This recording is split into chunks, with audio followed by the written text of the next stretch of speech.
Hi అండి. పావు బాజీ అనగానే మనలో చాలా మందికి బయట రెస్టారెంట్‌లో తిన్న టేస్ట్ ఇంట్లో చేస్తే రాదు. ఆ కలరు, టేస్ట్, టెక్స్చర్ చాలా కష్టం అనుకుంటారు. కానీ నేను మీకొక సీక్రెట్ చెప్పనా? అదేంటంటే ఇంట్లో చేసిన మనం చక్కగా హైజీనిక్‌గా చేసినాం కాబట్టి ఇంట్లో చేసింది ఎక్కువ టేస్టీగా, ఎక్కువ హెల్తీగా ఉంటుందండి. ఎప్పుడో 1, 2, 3 మంత్స్‌కి ఒకసారి బయట తిన్నా పర్లేదు గానీ, ఇంట్లో మీ పిల్లలు ఎప్పుడైనా పావు బాజీ అంటే మీరు ఈ ప్రాసెస్ ఫాలో అయిపోయారంటే చక్కగా హెల్తీగాను అయిపోతుంది. అలాగే ఈజీగా కూడా అయిపోతుంది. ఇంక సరే రెసిపీలోకెళ్ళే ముందు నేనైతే వెజిటబుల్స్ కట్ చేసేస్తున్నాను. చూసేస్తున్నారు కదా! మీరు కూడా వెజిటబుల్స్ అన్నీ కలెక్ట్ చేసుకొని, కొనుక్కొని, తెచ్చుకొని, కడిగి కట్ చేసుకునే ముందు ఈ వీడియోకి ఒక లైక్ ఇచ్చేసేయండి. ఛానల్ సబ్స్క్రైబ్ చేసేసుకోండి. నేనైతే ముందు రోజే కొన్ని వెజిటబుల్స్ కట్ చేసి ఉంచేసుకున్నాను. అండ్ మిగిలిన వెజిటబుల్స్ అయితే ఇన్‌స్టెంట్‌గా కట్ చేసేస్తున్నాను. సో, ఇంకా మనకు కావాల్సిన వెజిటబుల్స్ అంటే స్పెసిఫిక్‌గా అయితే ఏమీ లేదండి. బంగాళదుంప, క్యారెట్, క్యాబేజు, కాలీఫ్లవరు, బఠానీలు, ఉల్లిపాయలు, టమాటాలు, క్యాప్సికమ్‌లు ఇలాగ మీకు తోచిన వెజిటబుల్స్ అన్నీ అయితే తీసుకోవచ్చు. తీసుకొని చక్కగా అయితే వేసేసుకోవచ్చు. అయితే ఇటొచ్చి అల్లం వెల్లుల్లి పేస్ట్ మాత్రం నా దగ్గర రెడీగా ఉంది కాబట్టి అది మెన్షన్ చేయట్లేదు. మీ దగ్గర అల్లం వెల్లుల్లి పేస్ట్ లేకపోతే అల్లం వెల్లుల్లి పేస్ట్ ఒకటి, పావు భాజీ మసాలా, ఉప్పు, కారం, గరం మసాలా లాంటివి అయితే రెడీగా ఉంచుకోండి. నేనైతే చక్కగా వెజిటబుల్స్ అన్నీ కట్ చేసేసుకొని రెడీగా పెట్టేసుకున్నాక డైరెక్ట్‌గా కుక్కర్‌లోనే చేసేస్తున్నాను. అందుకని ఏంటంటే ఇంక నేను స్పెసిఫిక్‌గా మళ్ళీ విడిగా ఉడికించి మసాలా వేయడం అలా ఏం కాదు. సో, ఇంక డైరెక్ట్‌గానే నేను ప్రెషర్ కుక్కర్‌లో ఆయిల్ పెట్టేసి, ఇంకా ఆనియన్స్ వేసేసి, అల్లం వెల్లుల్లి పేస్ట్ కూడా వేసేసి, ఇవైతే చక్కగా వేయించేసుకుంటున్నాను. కుక్కర్‌లో డైరెక్ట్‌గా కుక్ చేసేసుకుంటే అడ్వాంటేజ్ ఏంటంటే మ్యాష్ అయ్యే వరకు కుక్ చేసుకోవచ్చు. నా దగ్గర ఉన్న చిన్న కుక్కర్‌ని కాదని పెద్ద కుక్కర్‌లో ఎందుకు చేస్తున్నాను అంటే, వెజిటబుల్స్ అన్నీ చక్కగా బాయిల్ అయితే అవ్వాలండి. బాయిల్ అవ్వాలంటే టైం పడుతుంది. స్టీల్ కుక్కర్‌లో ఏంటంటే వెంటనే విజిల్ వచ్చేస్తుంది కదా! అందుకని ఇంకా మ్యాష్ అవ్వడం కష్టం. మా వారు ముందే చెప్పారు. "నువ్వు పావు బాజీ చేస్తే చేసావు గానీ, చక్కగా మ్యాష్ అయితేనే తింటాను. లేకపోతే మాత్రం నేను తినను." అందుకని ఇంకా ఇందులో అయితే సిమ్‌లో గానీ, మీడియంలో గానీ పెడితే కొంచెం టైం బట్టి వెజిటబుల్స్ అన్నీ చక్కగా మ్యాష్ అవుతాయి. అందుకని అల్లం వెల్లుల్లి పేస్ట్ ఒకసారి వేగాక నేను అందులో మిగిలిన వెజిటబుల్స్ అన్నీ వేసేస్తున్నానండి. నా రెసిపీస్ ఏంటంటే ఆల్మోస్ట్ అన్నీ షార్ట్‌కట్ రెసిపీస్ ఉంటాయి. ఎందుకంటే ఆల్రెడీ మనకి వంట చేయాలంటేనే కట్ చేసుకోవడం, కడుక్కోవడం, కట్ చేసుకోవడం, వండుకోవడం ఇవన్నీ టైమ్ టేకింగ్. ఇంకా అన్నీ మళ్ళీ దానికి తోడు ఇంకా ప్రాసెస్ అంతా పెద్దది పెంచేసుకోవడం అనవసరం కదా! అందుకనండి నేనైతే వెజిటబుల్స్ అన్నీ వేస్తేనే ఇందులోని ఉప్పు, పసుపు, కారం, గరం మసాలా, పావు భాజీ మసాలా అన్నీ వేసి అయితే చక్కగా కలిపేస్తున్నాను.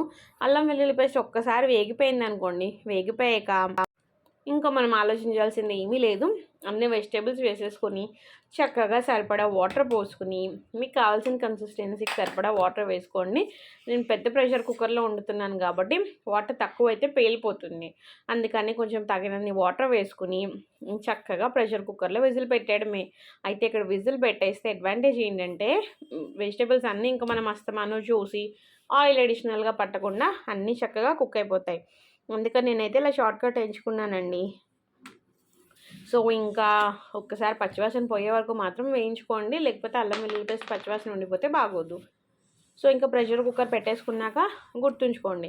సిమ్‌లో పెట్టి ఉడికించుకుంటే ఒక హాఫ్ అన్ అవర్, 45 మినిట్స్ పట్టినా పర్లేదు.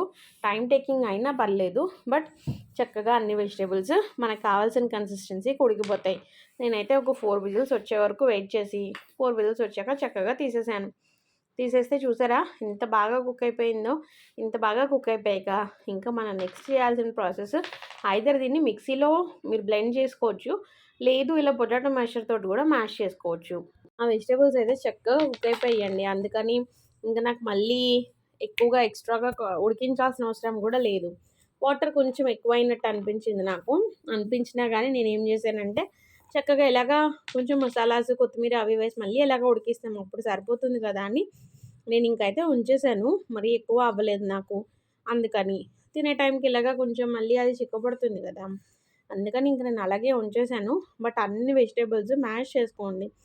ఇందులో అయితే ఆలు ముందే మ్యాష్ అయిపోతుంది. ఇంకా మిగిలిన వెజిటబుల్స్ బఠానీ, క్యారెట్ అవి కూడా చక్కగా మ్యాష్ అయిపోయాయండి. అక్కడక్కడ కొంచెం బీన్స్ తగులుతూ ఉన్నాయి. బట్ పర్వాలేదు. ఓవరాల్‌గా అయితే బానే మ్యాష్ అయిపోయింది. మీకు ఇలా మ్యాష్ అయితే చాలదు అనుకున్న వాళ్ళు చక్కగా వాటర్ తీసేసి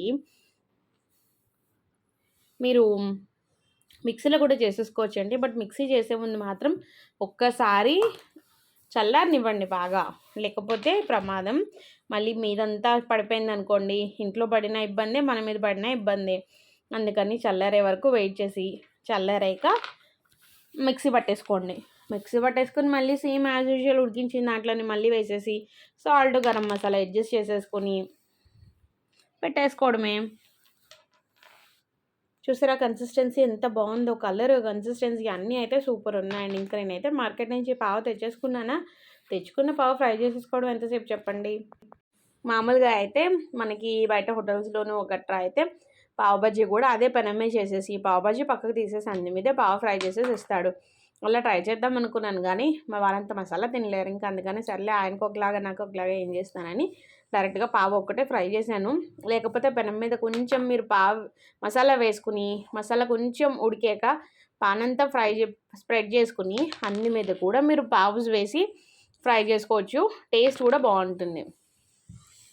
ఇంక 2 వైపులా నెయ్యి వేసి కానీ బటర్ వేసుకొని కానీ కాల్ చేసుకోండి. మా ఇంట్లో అయితే నెయ్యనే ప్రిఫర్ చేస్తారు. అందుకని నేనైతే నెయ్యనే వేసాను. నెయ్యి వేసి కాల్ చేసుకుంటుండగా ఇంకా మీరు పక్కన చక్కగా ఆనియన్స్, కొత్తిమీర, నిమ్మకాయలు, కీరా, క్యారెట్ సలాడ్ మీకు కావాల్సినవన్నీ రెడీ చేసేసుకోండి. ఎవరు ఆపారు మిమ్మల్ని?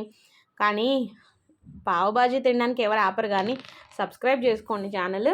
ఒక్క లైక్ ఇవ్వకపోతే లైక్ ఇచ్చేసేయండి. పావు బాజీ తిన్నంత ఆనందం వస్తుంది నాకైతే. కావాల్సినన్ని పావులు మేమైతే ఫ్రై చేసేసుకుంటున్నామండి. ఫ్రై చేసుకొని ఇంకా నాకైతే పావు క్రిస్పీగానే ఉండాలి. నాకైతే దోశ, చపాతీ, పూరి ఏదైనా క్రిస్పీగానే కరకరలాడుతూ ఉంటేనే ఇష్టము. వారు క్రిస్పీగా ఉన్నది వద్దన్నారు. అందుకని కొంచెం అలా మెత్తగా ఉండగానే తీస్తాను. ఇంకా సర్వింగ్ టైం అండి బాబు. సర్వింగ్ టైం అంటే మామూలుగా చేస్తాం మనం. ఉల్లిపాయలు, పచ్చిమిరపకాయలు, నిమ్మకాయలు, పావు బజ్జీ చూసారు అసలు ఎంత కలర్ఫుల్గా ఉందో. కలర్స్ ఏమి యాడ్ చేయకుండానే ఇంత మంచి కలర్ వచ్చింది. ఇంకా ఫుడ్ కలర్స్ ఎందుకు చెప్పండి మనకు, అసలు ఇంత మంచి కలర్ ఆల్రెడీ వచ్చేస్తాయి. ఇంకా తినేసేయడమే ఆలస్యం. నేనైతే తినేసాను ఆల్రెడీ. బటర్ కూడా పైనుంచి వేసేసుకుని కావాల్సిన వాళ్ళు బటర్ కూడా వేసుకోవచ్చు. ఇంకా అద్దరిపోతుంది. మీరు లైక్ ఇస్తే ఇంకా బాగుంటుంది. అలాగే మీకు వీడియోస్ కనుక నచ్చినట్టయితే ప్లీజ్ నా ఛానల్కి లైక్ ఇచ్చేసి ఛానల్ సబ్స్క్రైబ్ చేసుకుని సపోర్ట్ చేయండి. అలాగే ఒక్కసారి పాత వీడియోస్ అన్నీ కూడా మీరు వ్యూ చేసేస్తే మీకు నచ్చిన వీడియో ఏమైనా ఉండొచ్చు. సో మీ ఫ్రెండ్స్ అండ్ ఫ్యామిలీతో కూడా షేర్ చేయండి. Thanks for watching.